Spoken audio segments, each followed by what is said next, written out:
Hey everybody, Marcus here with the Idaho Quadcopter channel. Hey, I'm going to do something today that I kind of swore I wouldn't do, but I think it's time. You've seen a lot of videos from probably every single YouTube drone content creator out there, and maybe others that are photography channels, etc., but all talking about the DJI ban and other government regulations, including Part 108 and with regard to beyond visual line of sight flight. So I want to cover both those subjects, and I want to talk to you a little bit about what I'm going to be doing on my channel, whether we get DJI drones, are able to buy DJI drones or not. So I also want to talk to you about, just in general, what I'm going to be doing on my channel and how I'm going to approach all this regulatory mess that we've got going on here, regulatory stew or potpourri or whatever you want to call it. There's a lot going on, and that doesn't even count local regulations. But let's get started. So the reason that we cannot buy DJI drones from DJI's website or on Amazon, and yes, I know there's Amazon resellers, and yes, I know you can buy them on eBay, but that's all gray market. That is not DJI actually selling those products in this country. They can't get parts, you can't get them repaired, they won't cover them under warranty, so I'm not considering that. Those are exceptions, right? And maybe we can still do that, but those are definitely exceptions. What I'm talking about is when we can go on DJI's website and buy a drone, or go on Amazon and buy a drone directly from DJI, or go into a DJI store, or go into Best Buy and buy DJI products. We can't do that right now.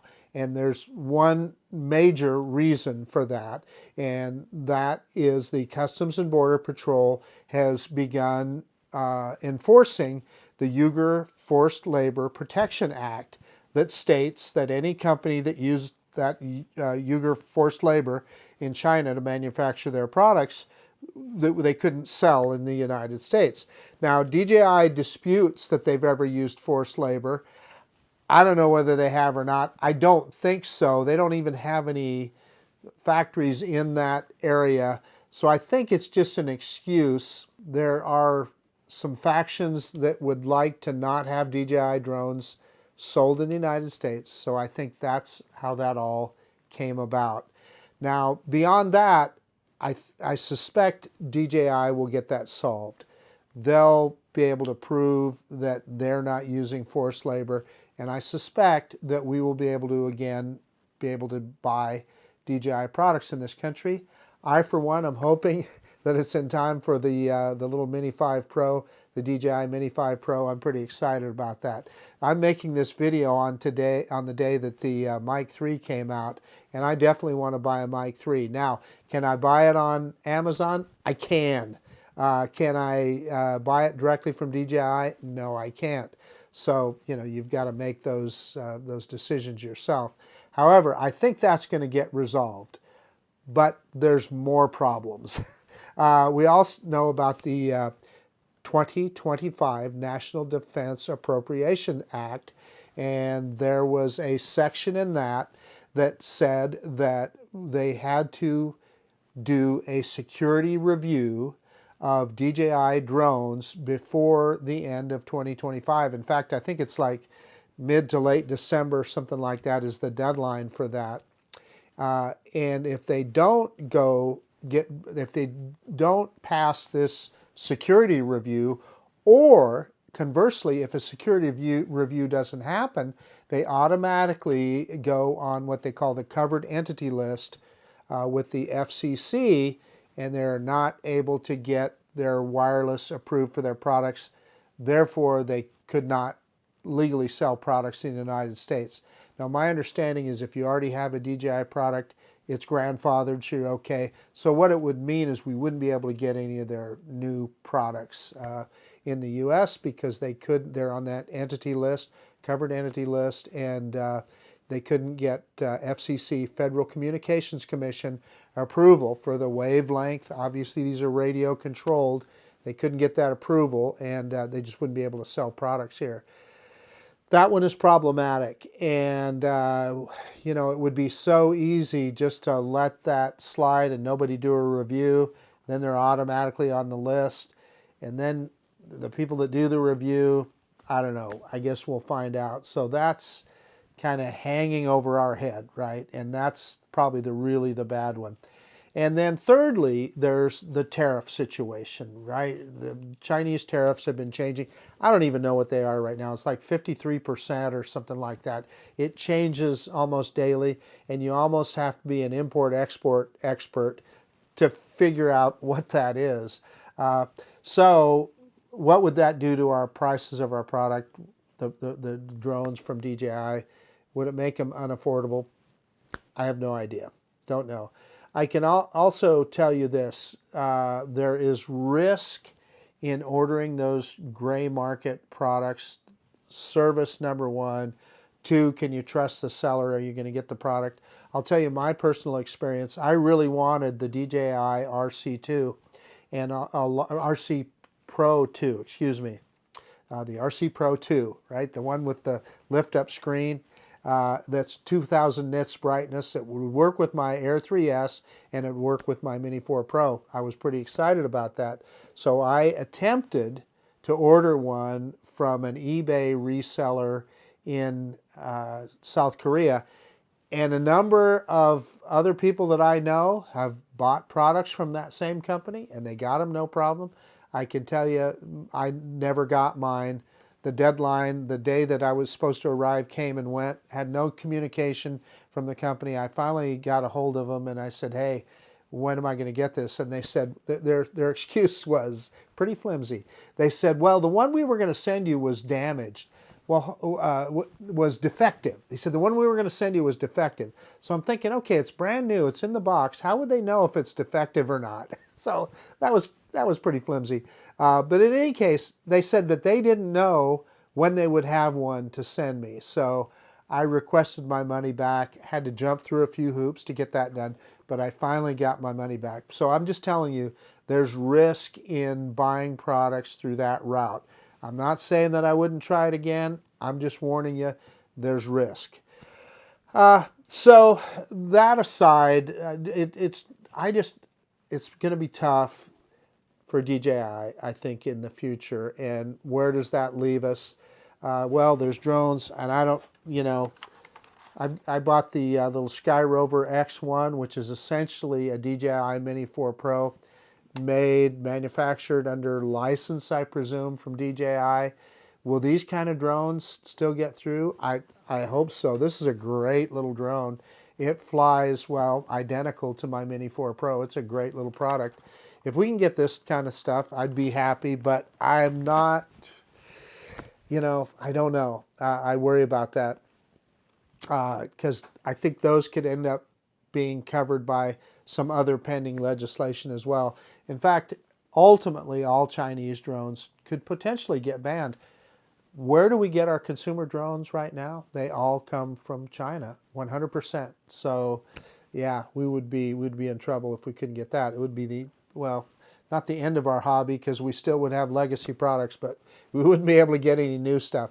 Hey, I also want to talk about local regulations for a minute. So there are a lot of states and at state parks and things like that. I'm lucky here in Idaho. I can fly in state parks, but I know other states you cannot.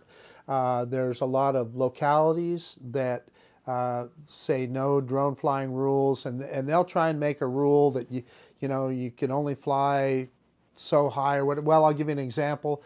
The county next door to me, their county parks say that you cannot fly a drone lower than 500 feet above their parks. Well, we all know that you can't fly higher than 400 feet anyway. That was their way to keep drones out of their parks, supposedly. However, there's this thing called preeminence, and the Constitution says that federal law outweighs state and local laws. So state and local, they cannot create laws that countermand federal laws, and FAA has preeminence, and only the FAA controls the airspace. It would take an act of Congress to change that. So as it currently stands, nobody can tell you that you can't fly a drone over a locality or something like that.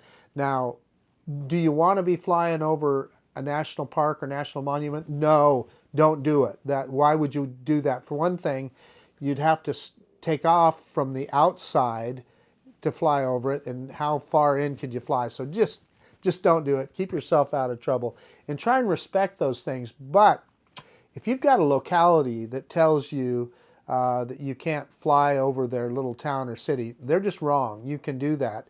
They can tell you you can't take off or land within their city. They absolutely can do that. So you have to respect those things. I guess the reason I'm bringing that up is I think we all need to be aware of that stuff. And if we see some kind of regulation in your town that's, anti-drone, hey, go talk to your city council, educate them on the FAA preeminence and how they can't make a law that supersedes federal law. And yeah, I mean, that's just probably the best we can do. We want to be friendly with our sport. Use our hobby, I guess. Use common sense, and don't do anything that is going to shed a negative light on what we do, right?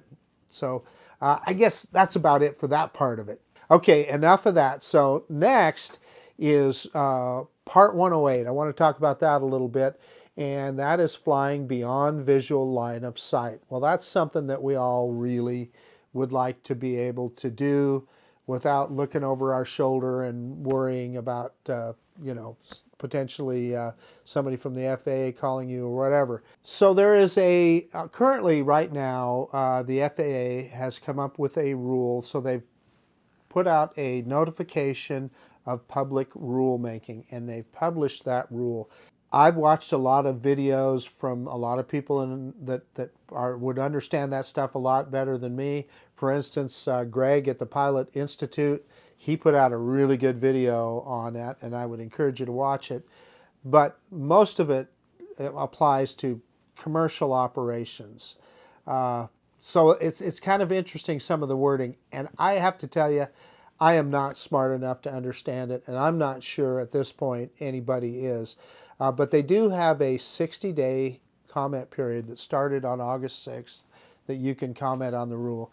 Again, you kind of have to understand it. I'm not even sure what I would comment on, but there's two parts of it. There are certificated flights that are for more complex flights for people with, and that's read into that, commercial operations, big drone fleets, doing drone deliveries, inspections, and that sort of thing. And then there's permitted flight, which is the one that would affect us as recreational flyers. Now, what does that mean? Ultimately, how do we get a permit? Do we get a permit and it covers us for 2 years no matter where we fly? Or every time we fly, do we have to submit a request for a permit? I'll give you an example. Say I want to fly out at the Snake River Canyon. Do I have to get a permit for that flight only? I don't know, and I hope there's people that understand it better than I do. But hopefully, I got my fingers crossed, we can get some kind of beyond visual line of sight authority so that you can fly your drone, and we all know that we can do it safely, and I think it's an important thing for our hobby. So how am I going to approach this? Not just with my channel, but just as somebody that loves to fly drones.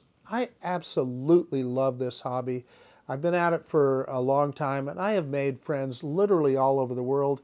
In fact, here in a couple weeks, I'm going to travel to Spain for the Drone Seekers Spanish Drone Meetup.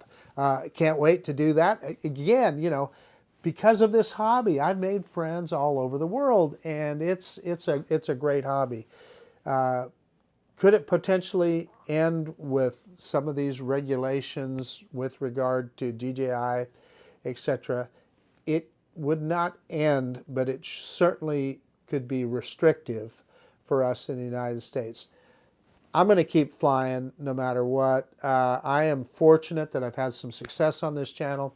So some of those second-tier Amazon drone manufacturers, with the likes of Holy Stone, Potensic, Ruco, those kind of folks send me drones for review once in a while, and it's a lot of fun to. In fact, seeing how those drones have really improved over the past few years is really gratifying to see that somebody can just buy a drone off of Amazon and have some success with it.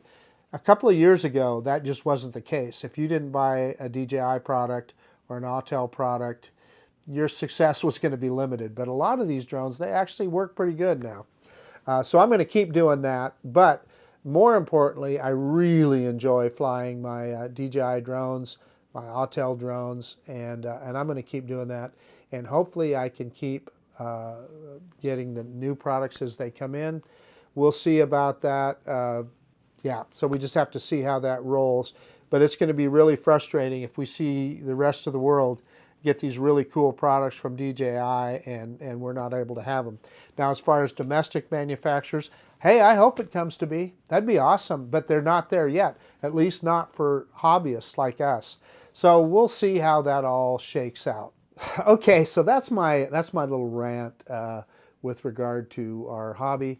And you know what? I hope that soon we'll be able to fly beyond visual line of sight with our little drones, particularly these little sub 250 drones. And then I also hope that DJI does not ultimately get banned. These are fantastic products that they provide, and it seems odd to me that we're the only country in the world that can't enjoy DJI's amazing technology. So in any case, that's it. This is Marcus with the Idaho Quadcopter channel out. And if you like this kind of content, please consider subscribing to my channel. And most of all, I really do appreciate that you took the time to watch this video. And of course, we will see you on the next one. Bye now.